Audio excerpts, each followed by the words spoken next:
Hey there, my name's Chris Winter, and in this video we're going to take a look at some of the best budget 4K cameras, so hopefully I can help you choose which one might be best for you.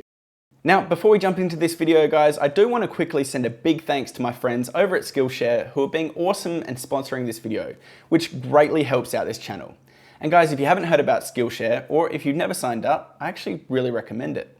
Essentially, Skillshare is an online learning community with thousands of classes in design, business, technology, and more importantly for us, photography and cinematography. Now, if you're new to the world of photography, it's probably one of the better places to quickly pick up some tips and tricks on how to step up your photo game.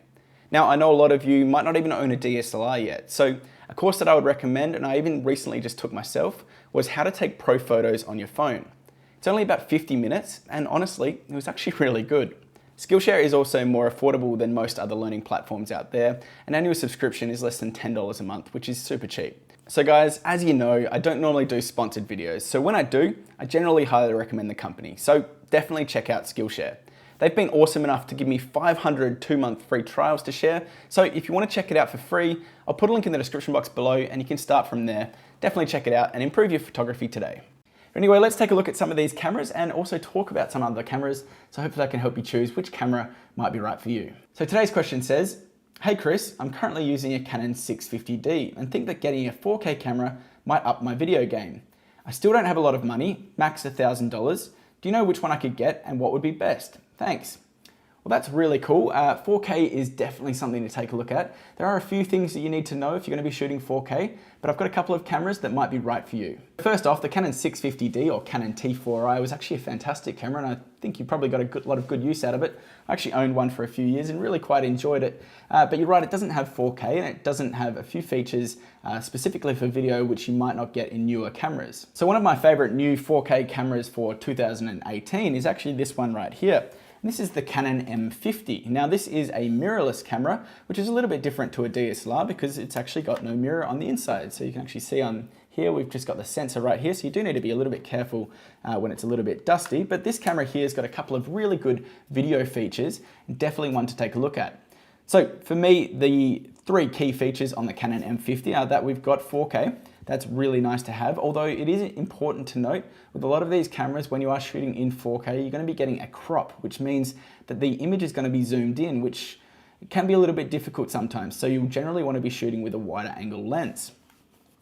The Canon M50's also got a fully articulating flip out screen, which is really quite good as well, especially if you're going to be filming yourself. Now, I'm currently filming myself, there's no one behind me, and having that flip out screen, if I just look a little bit to the right, is really quite useful because I can see if I'm in focus. I've got my little square around there, so the autofocus is working well, and also that I'm in frame. So this is really quite important for you, especially if you are going to be looking for a camera where you're going to be shooting your own videos. The Canon M50 also does shoot with dual pixel autofocus, which has been around for about 3 or 4 years now, and it's really fantastic. Essentially, it's going to allow you to get cinematic, smooth autofocus with your camera. So wherever you point it, you're going to be not having to worry too much about the autofocus. Now, one big important caveat with the Canon M50 is that when you are shooting in 4K, you're not getting the dual pixel autofocus. You are getting kind of a hybrid autofocus, which works pretty well, but it's not the awesome dual pixel autofocus that you will find when it shoots in 1080. So that's something to note with the Canon M50. Other than that, it's also got a microphone jack, which is really quite nice. And I've found that the image quality is great out of the M50.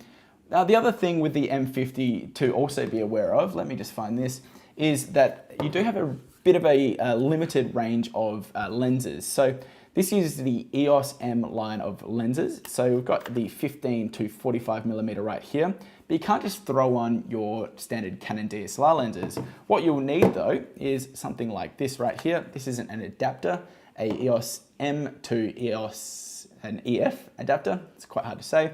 That means you can actually use other lenses like this one right here, the Canon 10 to 18 millimeter. Then you can throw that onto your Canon M50 and pretty much use any DSLR lens from Canon that you want. My other favorite 4K budget camera, which is even cheaper than the Canon EOS M50, is the Panasonic G7. And it's a fantastic camera that shoots 4K at a real budget price. You can actually pick them up for around about $500. These days, you can even pick them up for around about $400. And if you're looking used, they're even cheaper than that. Now the Panasonic G7 is great because essentially it's a mini Panasonic GH4 or a Panasonic GH5. Now the specs obviously aren't as good, but it does shoot in 4K. It's got a flip screen, it's got a nice small body, and you can use pretty much all of the Panasonic lenses, which are quite a lot, and get some really nice shots. Now Panasonic's autofocus isn't as good as Canon's or Sony's. In fact, it's nowhere near as good. But for a lot of the videos that you might be making, if you are going to be maybe making sit-down videos like this, autofocus might not be as important because you can always do some manual focus, or you can just set your autofocus point and then just leave it with that. But definitely the Panasonic G7 is a great camera, and it is probably in your price range. That's going to be the cheapest camera that you're going to be finding in 4K. You could also look at something like the Panasonic G80 or G85. It is a little bit more expensive, but it is a fantastic camera to get. You're going to be getting slightly better features than the Panasonic G7. I think it's got in-body image stabilization, which is nice as well. But again, you are going to be stepping up to that kind of slightly more expensive price range. So hopefully that would work for you. On the Sony side, you could take a look at the Sony RX100. It's a fantastic camera. They've got a number of different models. Now they've just come out with the Sony RX100 Mark VI. But I would probably take a look at the Sony RX100 Mark IV, and that to me is a real sweet spot of a camera. It shoots in 4K, and it's got that really small body size, and it also does some nice slow motion, but it's a lot cheaper than the RX100 Mark VI, so definitely take a look at that one. It's also really good for vlogging as well. You could also look at the Sony a6300 or the a6500, both really good cameras, and they can actually change the lenses as well. But again, Sony doesn't unfortunately have as many lenses as the likes of Nikon or Canon. I also wouldn't ever look past getting something like an action camera, even for B-roll as well, because you can get something like this, the GoPro Hero 5. This shoots in 4K and it's really nice quality footage. If you're going to be shooting, I'd shoot in linear mode, so you're going to be getting that nice straight edges rather than the fisheye effect. This is a really good camera to have, especially in your camera bag. Or you can look at something like this one here. This is an interesting camera. This is called the Removu K1. This is a all-in-one gimbal 4K camera, so you can get some really nice steady shots. And it also shoots in 4K as well. As you can see, nice and smooth.